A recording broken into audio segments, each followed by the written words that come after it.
What's up, guys? It's KB. Make sure you subscribe to the Underground Sports Philadelphia YouTube channel. Click the bell icon down below so you don't miss a single video from us. And thanks for tuning in to another video from Underground Sports Philadelphia. Now let's get into it. Philadelphia, baby, you're gonna love it. Best sports fans in the world. Actually, the worst, but that's what makes them the best. They crushed them. Shut that. They did crush them. And then the Oilers lost just as bad the night later against Caps. Ovechkin had a hat trick. Yeah, he's 13 goals away now from the record. We gotta go to a game before the season ends because it's.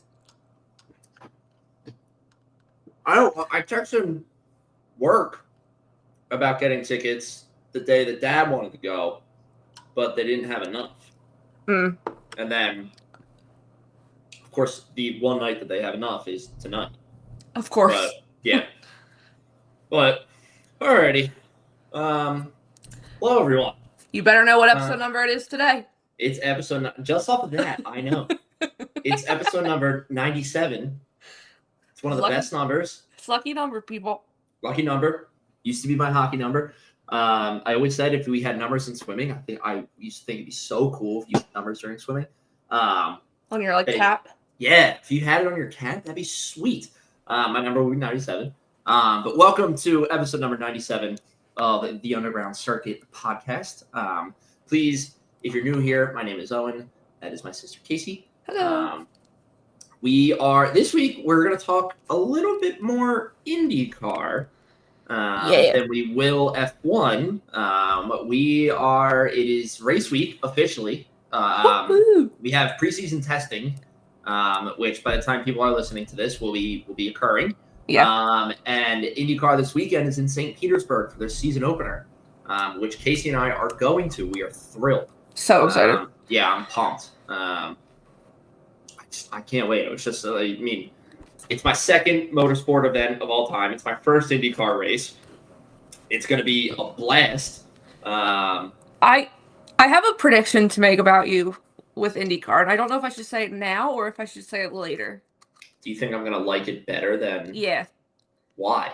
Because just the accessibility and stuff of how you're able to, walk around literally everywhere and get so up and close to the cars. You can be walking through the paddock, and Paddock can fly by on a scooter. Especially as it gets close to a session. They cut through where everyone's got, just at.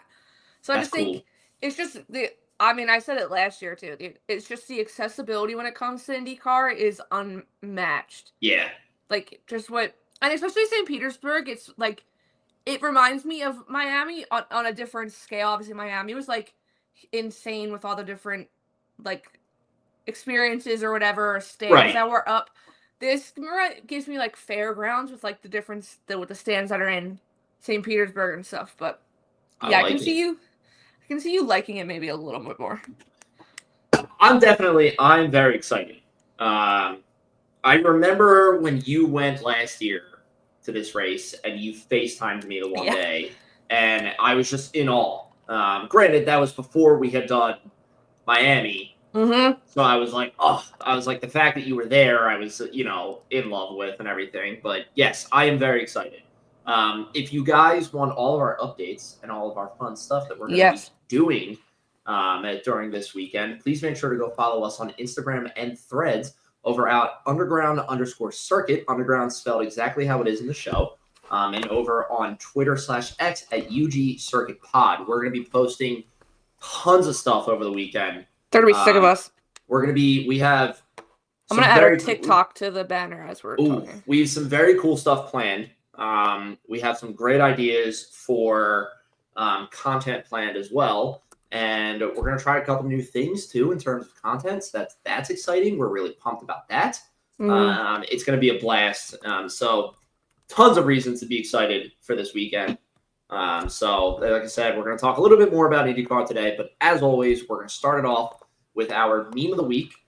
Mine is F1 related. I believe Casey's is F1 related, but it also involves a few celebrities. I also made it, so. Oh, okay. I was wondering why I didn't see it anywhere. Sorry, hold on. I added our TikTok to the banner. So Our TikTok to the banner. Yeah. All right, please make sure to go follow us over on TikTok at underground_circuit. Same thing as Instagram and Threads, spelled the same way as the show. yeah, exactly the same way as the show. Yeah. So yeah. kicking it off, meme of the week. Meme of the week. I will go first. So yes, mine. I made this. Obviously the SAG Awards was this past weekend. And with the SAG Awards, they always do like these little intro things and why, and they call them like I am an actor. And they were sitting there for what's the show on Apple with Shrinking. Yes. They were sitting there because of Shrinking, and she was giving her speech, blanking on her name, but I'm gonna pull it up for you. But I'm gonna say Harrison Ford. Literally, obviously they get along great. It's hilarious. Like they probably have like a father-daughter relationship or whatever. He like starts to bug her in the middle, and she breaks in her speech, and she's like, "Turn around." So her name is Jessica Williams. Jessica Williams, thank you.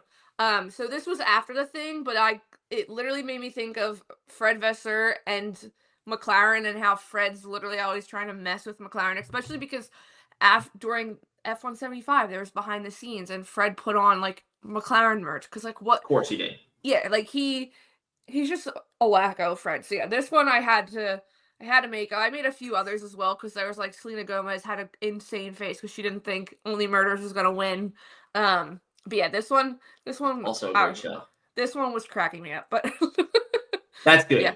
Their relationship in the show is really well done. So I feel like I need to watch this clip. You do, you really, because she's just giving her "I'm an actor" speech, like saying, but he like he's sitting behind her, obviously. Yeah. So he like leans away, like so you see his face, and he like starts to eat something, and you hear the crowd laugh. So she doesn't know. So then she just looks at the monitor and sees him, and she literally turns around. And she's like, "Stop it!" it's hilarious. And then when she's finished her thing, like before the camera cuts away, that's when he pops back out and he like starts cracking up and stuff. So, yeah, it was all in good. All in good. Harrison Ford's really channeling his old man, grandpa energy. Yeah, that's what people are like. She has to be hilarious and like the best person because like he does remind me of Fred because like Fred looks like he'd be miserable, but then like you get to talking to him and he just seems like the hilarious person. He's a super nice guy. Yeah. But yeah, that was my movie week. Owen? Mine involves less explanation. But for our audio listeners, this is a picture of Lewis Hamilton wearing a white t-shirt, which I'm sure is just a white t-shirt. I don't think this is on the t-shirt. No, it's not. And it's just big letters across the chest that say MILF. It says underneath, "Man, I love Ferrari." And this is the pure, just like, it's like slapstick, dumb humor here, and it made me crack up, and that's why I liked it, and that's why I picked Meme of the Week. There's no deep thought behind it, nothing serious, nothing. Someone's gonna make that shirt now. Yeah, of course. Why would they not? It works perfectly. But that was my Meme of the Week. Like I said, Meme of the Week. It's just dumb, stupid humor. Meme of the Week. Sometimes that's the best kind of humor that gets me. No, that is the only kind of humor that gets you, I feel like. Yeah, it really is. That's the dumb, stupid humor is a type of humor that will literally get me in tears. Like, just the dumb puns or, like, the dumb jokes. And the most frustrating part about that is someone who's really good at it is my wife. And I hate that she's really good at it because she always says that she's the funny one in the relationship. And I always say that I am. And nah, she's pretty funny. She is pretty funny. Yeah, she's pretty funny. I do have to give it to her. She is pretty funny. She's funny. She's a hoot. Yes, weekly news. Moving on. Weekly news. There has been a decent amount of things that have happened. There's been a lot, yes. Yeah, before we get into it, as always, weekly news is brought to you by IPF1. .com, 10% off when you use the coupon code Underground Circuit. You know the spelling, and by this point, head over there to get everything, some sick art. I'm excited to see what he creates for this upcoming season. Oh yeah. Because there's always like the pictures that kind of go viral on the internet. Next thing you know, they're like he's drawing them. So I'm very excited to see what he can create this season. But yeah, Weekly news. Starting off, this was today. F1 Academy has Yeah. announced that they will be bringing back reverse grids to their races for the season, which I absolutely love. I think it just, especially because they do 2 races each weekend. So race 1 will be a reverse grid, and then race 2 will remain the same. So obviously, with F1 Academy too, there's not 20 drivers on the grid, or soon to be 22 for F1. Like if they were ever to do it, it's only 8. So you just literally reverse the top 8 drivers, Yeah. and there's not 8 drivers, excuse me, I'm sorry. But you reverse the top 8 drivers in qualifying order. So obviously whoever's finished 8th is going to be pole position. So I guess it does Pretty- work because they do the qualifying. They like qualify for both races in the same qualifying session. And then like Right.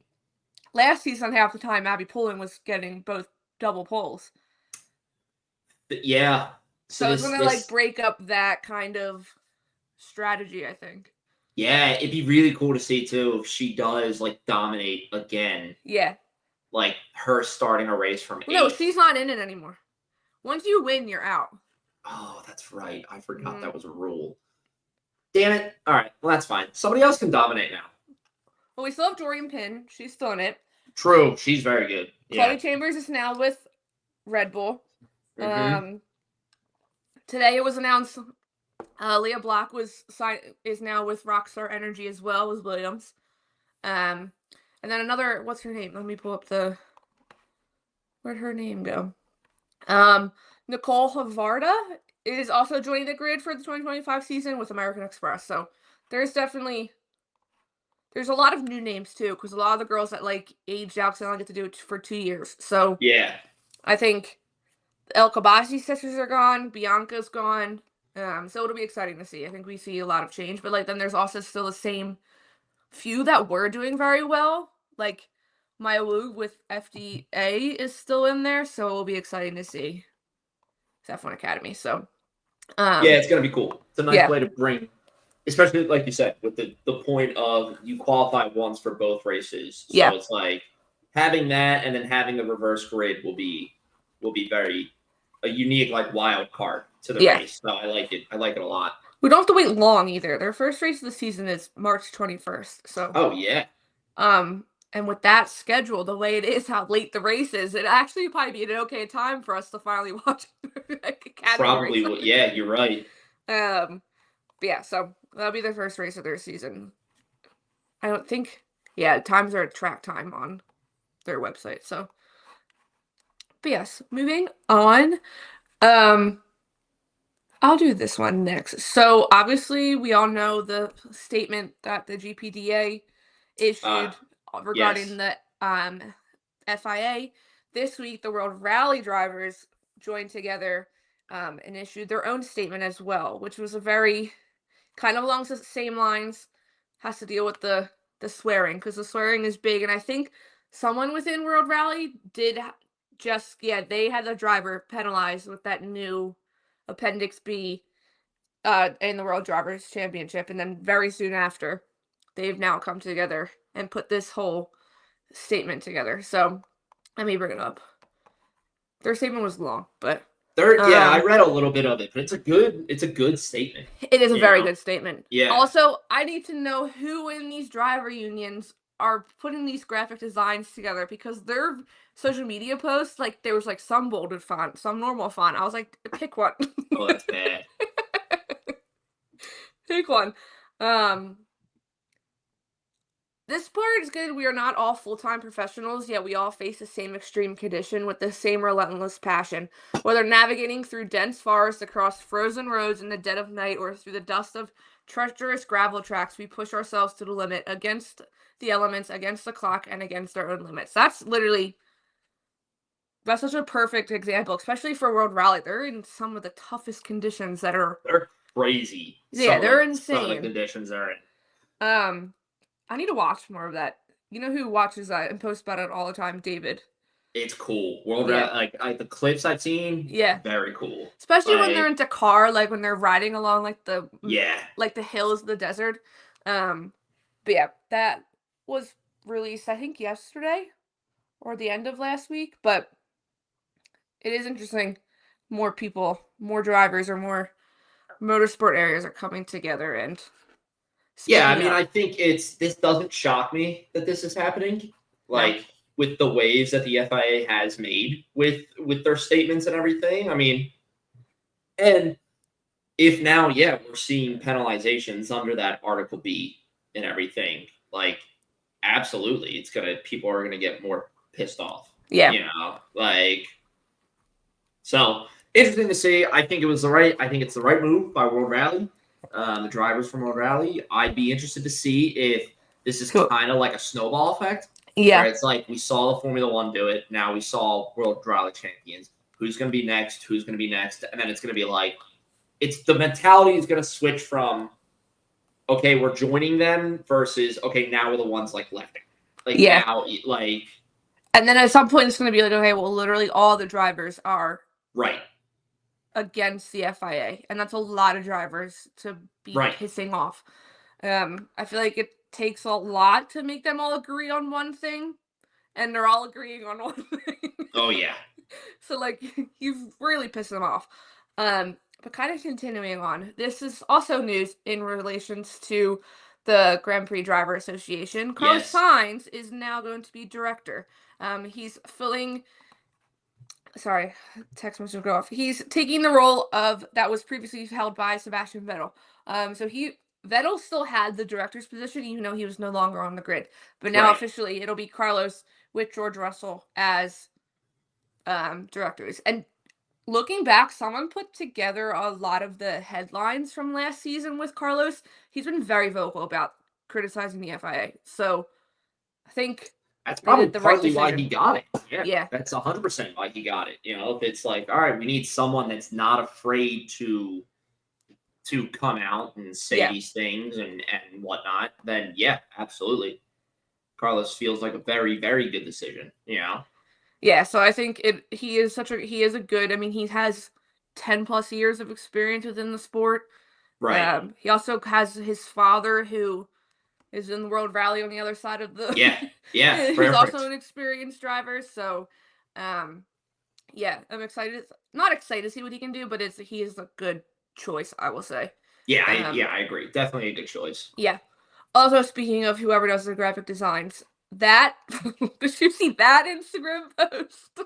Oh, you know what? I saw it for like a split second, and then I meant to like go back. I want to know what photo they used of Carlos. Because like the Photoshop of Carlos onto just a white background. It's not even like they used like his headshot within like his Williams race suit, which they easily could have gotten. So, but it's just so funny. I just picture George. I posted that with that Miranda Cosgrove meme where she's sitting at her computer holding her soda. And I said how I picture George editing these graphic designs. But yeah, that was another piece of news.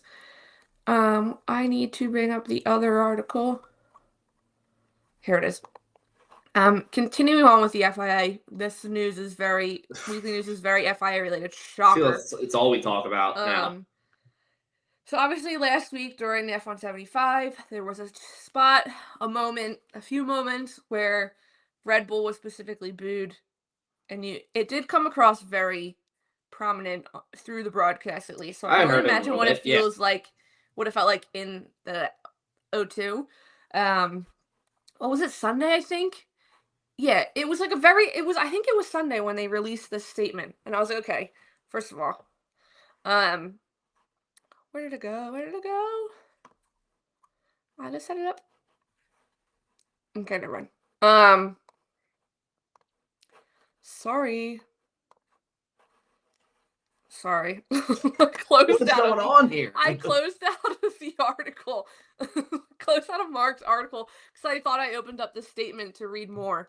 But yeah, basically the statement they full on use, because obviously then when the FIA was mentioned when they were on stage, they obviously didn't show face, but when the FIA was mentioned, there was even more boos, and rightfully so. But the FIA's statement, I think what makes it worse is they're using Red Bull as like the scapegoat to Of say like course. that Red Bull didn't appreciate the booze, Christian didn't appreciate the booze, Max didn't appreciate the booze. One thing is, I know Max probably did not even Max fucking care. didn't give a shit. Probably thought it was funny. Yeah, if anything, he can pretend that that's the reason why he doesn't want to go next time they do an event like this. Yeah. But they're just straight up using the Red Bull as, like I said, the scapegoat for this reason why they're saying like booze shouldn't be a part of this when everyone knows that they were full on. I mean, I feel like the booze did get louder when they brought up the FIA. I think it was just like one of the hosts brought up the. I think it was Laura Winter brought up the. I wouldn't be shocked if it brought up the FIA. Right now, they're everybody's villain. Yeah. They're known as the dictatorship of motorsport, and it's like they're trying to establish these things and these rules that are dumb and people hate, and it's just like, what are we doing? Yeah. Like it makes no sense. No sense. And I mean, we've talked about this before with the booing and when like Max gets booed at like I think it happens at Coda sometimes, like especially, and people are like, why are they booing? That's like he's world champion for 3 years in a row. He's going to get booed. If there's anything people love more than a dynasty is seeing the dynasty overthrown. Yeah. that is what it is. So, and booing in sports is a very American thing. It is exactly a big thing over here. And it's like, just because this sport is worldwide and everything doesn't mean that Americans are not going to do it when stuff happens. Yeah. When stuff they don't like happens. So I understand people's frustration with it, but it is what it is. Also, who cares? How is it hurting you if a couple people boo? If the top of this sport is getting booed. That's right. Did they deserve to be booed at the F175 event? No, it wasn't a race. It wasn't like a competitive mindset. I do think it was weird that they booed for like it was like they all had an agreement within the arena to boo at the same time. Because that's how like all at once. But yeah, when you're at a race, I mean, God forbid if there was an F1 race in Philadelphia and Max continues to win. God forbid. I don't even want to know. No. I don't even there's part of it that's like never make it happen because I don't want the drivers to have to go through that. No, like when our football team just won their second Super Bowl by taking down a quote unquote dynasty. So dynasty. Like, maybe it is just super American, but then when you think like in Europe, rivalries within football are so strong. Like sometimes so strong. They can't be sitting together in football stadiums. So like that's, and I'm sure they're being booed, but yeah, it's just, again, do they deserve to be booed at the event? No. But is booing wrong in the sport of Formula One? No. Absolutely not. But yeah, there's a lot of other things that happened, I feel like, this week, weekly news, some big, some small, but that was there's been a lot of drivers speaking because there was press last week before F175. Right. There's been different filming days. A lot of teams did filming days today in Bahrain and then with testing tomorrow. So you see, it's definitely like the admins and everything on like social media too are so much more active again now. So much more active. It feels like it's taken a step up just because it is preseason testing week. No, the season is fully back. Back. You know who's starting to be more active on F1 threads? Mercedes. I saw that. I saw that they're posting. Hello, Mercedes. They responded to us twice within the span of like 5 minutes one day. They want to join. Okay, Mercedes. They want to join the cool kids club. It's literally all but one effing team. Of course it is. All but one team. But it's fine. They're killing it on social media anyway. I'm obsessed with whatever they post. Let's talk about this before we move on, because our friends midfield keep posting if the trailer's ever coming. Now, Drive to Survive is dropping next Friday. Yeah. We don't have a trailer. And I went back into the math when Full Swing's trailer first released, and it was 2 weeks before it's coming out. But I mean, we're almost a week away. I think at this point they're gonna be like, here, you know what happened.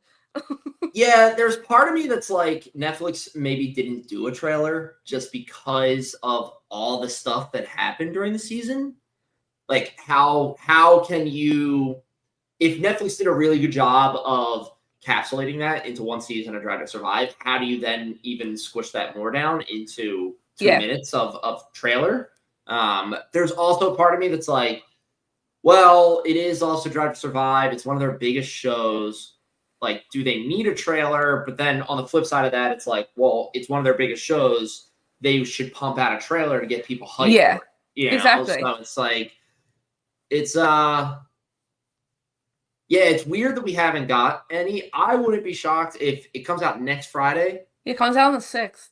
I wouldn't be shocked if we get a trailer on Friday. No, I think we're going to get our trailer on Friday as well. Yeah. It makes sense because when is Full Swing release? Friday? I thought Full Swing released today. They released the clip of when, what's his name got arrested. But I don't know if it was the full episode. Listen, I don't watch Full Swing, but I might watch that one episode. Oh, the last Venom movie's on Netflix. That's good to know. But, like, that's what today they released the full trailer for the new season or the last season of View that's coming out, and that comes out in the middle of April. So, like, that's what there's no pattern. Full Swing Season 3 dropped today. Oh, it did? Okay. Yeah. So, Formula One, at least... Wait a minute. Oh, March 7th. Okay. So, Drive to Survive, the title card of it at least has... Yeah, season. Like, new episodes coming soon. Yeah. On there. But there's literally nothing. I mean... Yeah. The sport is so followed now. Maybe they're, like... And with everything that happened last year. But, like, this time last year, we already had that clip of Zach and Lando on the golf course. Yeah. At the golfing right. event. We did. Like, we had a lot of different things to look forward to, but it's coming. All we know is it comes out next Friday, so.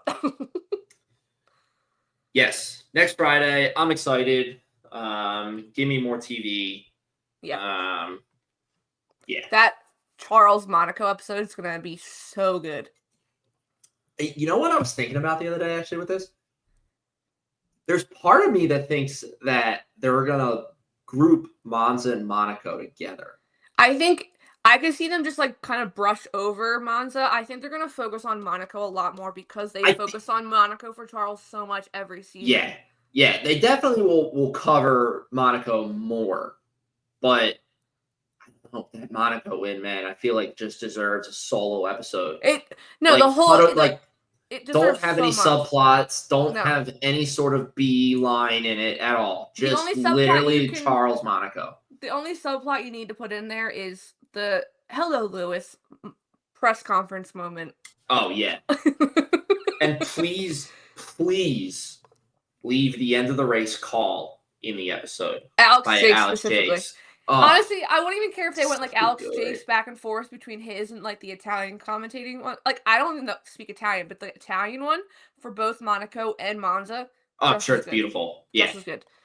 But yeah, that'll be, there's going to be so many, maybe they're just scrambling because they could literally easily give us 20 episodes. There was that many race winners. That's the thing. How do you take everything that happened last season and smush it into 8 to 10 episodes? McLaren's going to have like 12 episodes because there was so much drama with them last year. Right. You have Lando's first win, Oscar's first win, and the drama behind that. You have the chase for Drivers' Championship with Lando, and then you have Constructors' Championship winning. And it's like, what do you do? Yeah. It's gonna be really fun to watch. I can't wait for it. I'm excited. I keep seeing the things like, oh, I can't wait for the fake storylines, like all this stuff, like, you know, who they're gonna make hate each other when they actually don't, and all this stuff. And it is gonna be funny. Boys. It's gonna be funny watching it, and I had the same feeling last year, just like, oh, I know that's not. Yeah. Like, I know that's not true. Yeah.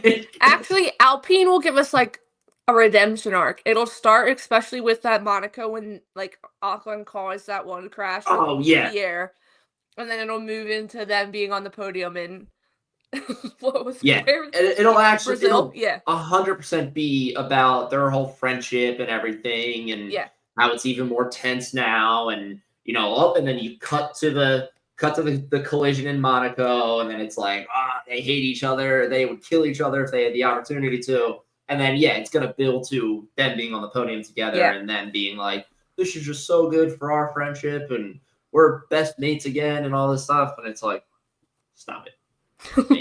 You still don't like each other. You had a brief moment of bliss where you didn't care about anything. That was it. No, you still don't like each other. Yeah. Sorry, we were talking about going to Flyers games. The commercial was just up for Marvel Night. Marvel Night's next week against the Kraken. Against the Kraken? On the 8th, yeah. I'm good. All right, moving on. Preseason testing. We'll make this quick. I was trying to make a TikTok video about this. I made it, but it was so long. I just put like 3 terms together that you will hear during preseason testing and the broadcasts and stuff. Yeah. Well, I will be honest. I wanted to film it yesterday when I first got home, and then I got to packing and stuff for St. Pete, and then I'm laying on the couch reading a book, and it's 8 o'clock, and I was like, oh, I wanted to film that video. Yeah. So I got up and did film the video, and I do like it. I just am not thrilled. So I figured I would just go over them quickly here. So first off, FlowViz. Everyone knows what FlowViz looks like. FlowViz, yeah. It's the bright green, or sometimes orange, because I think Stake will use orange because it'll blend in too much with their livery. They should. Yeah, they use a different color. Yeah, they use a different color. It's that paint that you'll see on the cars. You see it a lot during preseason testing. I said you also sometimes see it throughout the season. You'll see it throughout when upgrades come in. I was reading off of the Autosport article when I was writing these notes out, and it was a perfect example. It's like thinking about it as the wind tunnel without the tunnel. Yeah. For FlowViz, because with the way they're literally watching the air take the paint and move it up the car. So you'll definitely hear and see that one a lot. When you see what's it called? When you see the Williams go out there and it's blue and green, you'll know it's FlowViz. That's it. Yeah, it's FlowViz. Yeah. Also, the other thing you will see a lot of is the hour rakes, which look like those funny metal, like, grill-like things on the front. I also didn't realize that you will see, I guess, like, sometimes when you're, like, later on the season, you'll see, like, that one little antenna maybe on the front of a nose wing. Oh, yeah. It's like, they can be different sizes, the air rakes. So sometimes you don't even know that they're on there because they're so small. Look at that. But I also didn't realize that there's sensors on the hour rakes called keel probes, and they give teams data instantaneously while it's on the track. Oh, yeah. Yeah, so, it's just a big sensor array. Yeah, just a big sensor. On their car. This one, it's different, obviously, from the FlowViz. It says it wants to see how the airflow is structured around the car. So I guess the FlowViz is seeing how the air goes, like, along the shape of the car, but it says it's, like, how the airflow is structured around the car. It was very hard to picture it, because, like, with the FlowViz, it's because the way the paint goes, so I was like, okay, that makes sense, but the air rakes saying that way was a little interesting. And then you will hear this 100%. If McLaren's at the bottom of the leaderboard tomorrow, you will hear sandbagging left and right. Oh, yeah. Absolutely. You'll hear Teams love sandbagging. Especially the top teams. So, like, if Red Bull, Ferrari, Mercedes, McLaren, 100% expect them to be sandbagging. And basically that just means they're not showing their true potential in testing. No. This is the issue, not the issue, but the catch with preseason testing is time won't matter. we've waited so long for Formula One content and to sit here and have a glimpse of the new season, what it's going to be like and everything. But as the same with any sort of preseason and any sort of sport, you have to take everything with like a major grain of salt. Because it's like you can't, if Haas is at the top of the leaderboard, you can't sit there and be like, Haas 2025 Constructors Champs. Like, come on. Because you have to think, like, okay, maybe Red Bull, McLaren, Ferrari, Mercedes, all those guys are sandbagging it right now because they don't want the other top field competitors to know what they can do. They don't want their actual times. Lando Norris isn't going to go out there for a prime condition flying lap and show off the true strength of the car. Yeah, it's just not going to happen. So Yeah, sandbagging is going to be a term that's thrown around a lot. All the teams do it. All the teams do it. Whether you're midfield, whether you're back of the field, whether you're McLaren being constructors defending champs. Like That's what Adam from Fan Amp Fantasy posted yesterday, a great graphic. Like it was the best times from the end of testing last year. Yeah. And he's like, let's not overreact to the timing sheets. So the fastest lap, Sergio Perez posted a faster lap than Max Verstappen last year in preseason testing. Obviously, doesn't matter. Oscar was 9th. Lando was 12th fastest. Obviously, does not matter. Doesn't matter. Yu posted the 4th fastest lap time and finished 20th in the Drivers' Championship. So, like, you really can't go into It's testing. Good. You will get we're not trying to say that you won't get an idea of how the car performs. You'll hear drivers talk afterwards like, oh, the car really struggled with doing this, or the car was great at doing that and everything. But most of the time, the pure speed and the pure times that you're seeing are a little bit of BS, and that's where the big grain of salt comes in. The most representative session is always Friday in the evening because it's the last session of preseason testing. So, like, that's when they're starting to get things ready. Well, normally, maybe this year's a little different because normally the first race of the season is Bahrain. So, like, it was an extra practice session on top of it, right? Setup-wise, but they're obviously going to Australia. But normally the Friday afternoon session is when you see the most representative, fastest times, quality laps, quality sims. So, wanted to do quickly should I just do tomorrow? Who's driving tomorrow, like what sessions? So it can vary. Some teams will do a driver each session, but like Red Bull, they only have one day where they split, and then the next 2 days is a full day for each driver. Right. So for tomorrow, specifically Wednesday the 26th, we have Oscar in the morning for McLaren, Lando in the evening, and then that's their same schedule for Thursday, and then they flip-flop on Friday. Lando will be in the morning, Oscar will be in the evening. Ferrari on Wednesday and Thursday, Hamilton will be in the morning, and Leclerc will be in the evening, and then on Friday they switch, Leclerc in the morning, Hamilton in the evening. I saw people saying this, and this setup does make sense for Ferrari a lot, because Hamilton obviously has more to learn with Ferrari, with the garage, with the car, with the setup. So the AM sessions, he can get more practice time, where Charles should be familiar with it, so giving Hamilton the one afternoon session. Red Bull for tomorrow, Wednesday, Max is in the morning, Liam's in the afternoon, and then Liam's all day Thursday, Max is all day Friday. Which that is normal. Max normally gets all day the last day. For Mercedes, on Wednesday and Friday, it's Kimi in the morning, George in the afternoon. Thursday is George in the morning, Kimi in the afternoon. Aston Martin, Wednesday, Thursday, Alonso in the morning, Lance in the evening, and then opposite Friday, Stroll in the morning, Alonso in the evening. Alpine, Wednesday, Friday, Jax in the morning, and then Pierre's in the evening, and then obviously Thursday, Gasly morning, Jack evening. Haas, same thing, Wednesday, Friday, Ollie in the morning, Ocon in the evening, and then Thursday says switched. Racing Bulls, Wednesday, Thursday is Yuki in the morning, Hadjar in the evening, and then flip-flopped. Williams is like Red Bull. Tomorrow we get Alex in the morning, Carlos in the evening, and then Thursday's all day Carlos, Friday is all day Alex.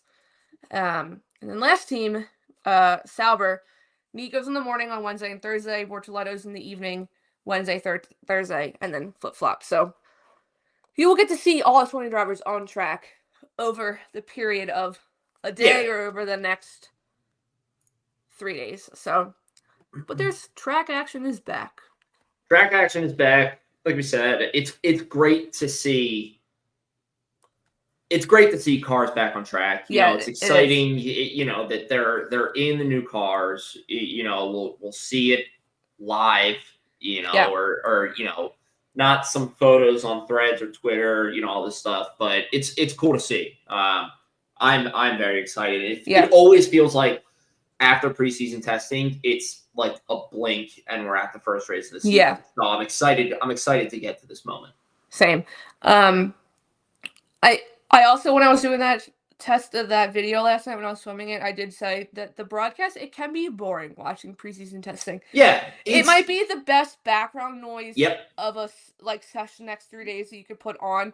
The broadcast is hilarious. I remember last year, I think they started talking about butter, and I was like, what is happening? Yeah.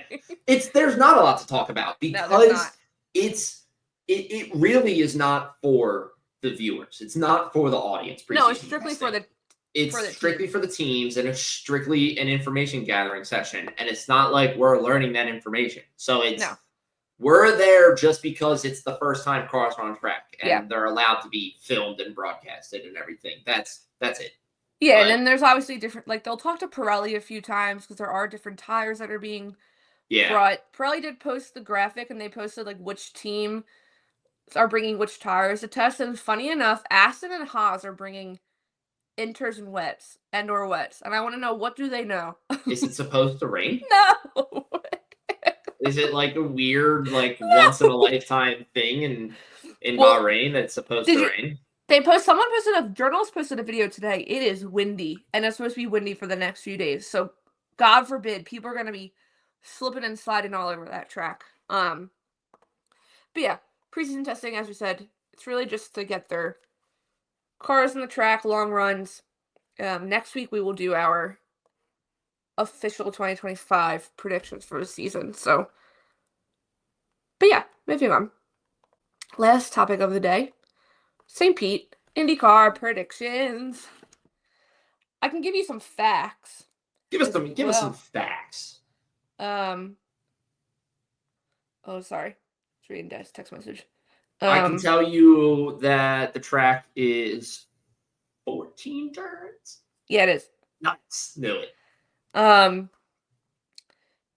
Okay, so this is the best part. They're always 10 times long. There's always double the length of F1 races.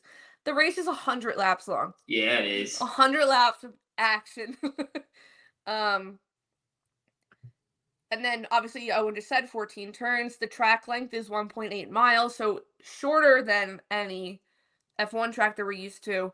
Yeah. But they get up to some insane speed. They get up to like 200 miles an hour, so it's crazy. And there's a long straight in the back. Like, right. The pit lane is such a long straight, and it's technically, I think, kind of an old runway for the airport that you'll see that's, like, right behind them, so it's so cool.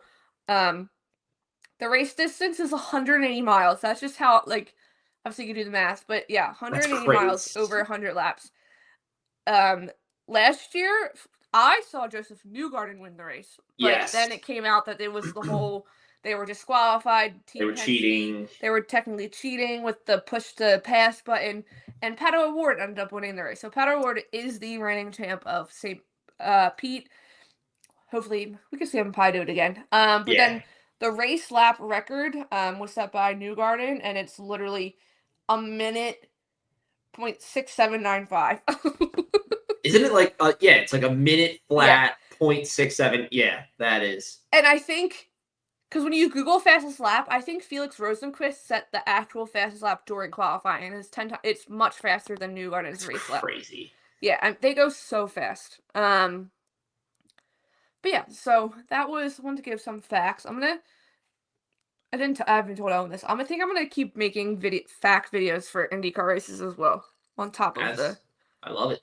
Mm-hmm. So, yes, prediction time. As always, like our F1, we're gonna give 1 through 3. Yeah. It's our first time ever doing this. Well, I think I gave predictions for the 500, but...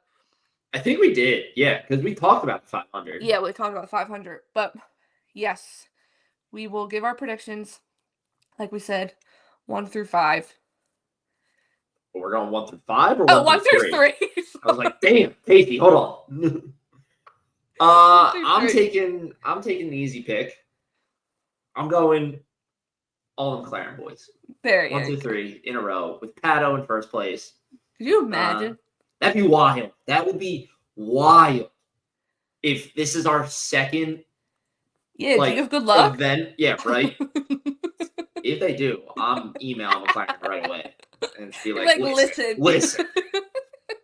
You need me at all the races now. All right. I'm going my McLaren boys. Like I said, Pato in first. The other guys, I'm totally blanking on the name. Siegel and Longardia. Yeah, Siegel and Lungard, interchangeably between two and three, but Pato in first. Okay. Yeah, I'm not going all out on McLaren, but I will stick with Pato. I think we could see Pato win it in person, not weeks later when it comes out that there was cheating or whatever. Pato first. I'll go Newgarden second. And just because I love the man on social media, Scott McLaughlin, P3. He is good on social media. Yeah, he's so great. Yeah, so Pato, Newgarden, Scott McLaughlin. So, yeah, it should be exciting. You know what I'm so excited for you to witness? How they start a race. Oh, yes, I'm pumped about this too. Because I remember you telling me the first when you went down there last year, and I think it's the coolest thing. And it's a rolling start, and they all line up, and they just slam on the gas pedal. It's just like they all fall in line 2 by 2. Yeah. And then they just go. And it is, like I said, it's a long straight into that first turn, so they're just gunning it. Yeah. It's so cool. It's so cool. I cannot wait. But yeah. It's gonna be a fun weekend. It's gonna be a blast. Yeah. It's gonna be a lot of fun. We get to be reunited with Tasia. Everyone knows. Yes. But yeah, so it should be a fun weekend, like we said. We're gonna be posting a lot, so don't get sick of us. Tons of posting from us. During the weekend and then even when we come back. But yeah. Next week, like I said, we'll do our 2025 predictions for F1 season after preseason testing, because then next week will be our Australia preseason our prediction show. And then we'll recap our weekend as well. So we'll make it happen. But do you have anything else you'd like to add? I got nothing. Just thanks for tuning in. I can't wait to just talk all about this upcoming weekend in our next episode. It's going to be so much fun. It's going to be a lot of fun. Yeah. But yeah, thank you for joining us for episode, I want to say our number, 97. 97, baby. As always, please go, like we just said, we'll be posting a lot. Please go give us a follow over on Instagram at threads at underground_circuit. Also on TikTok, same name, and over on Twitter or X at UG Circuit Pod. Like, comment, subscribe wherever you listen to your podcast. Subscribe to, I should have added that. I keep saying to add that, our YouTube channel. Yes. We're gonna start posting more shorts there as well. Yeah. Maybe a full weekend recap vlog on there as well. So thank you so much. We will see you all from St. Pete. Oh yeah. And see y'all next week. See you later, people.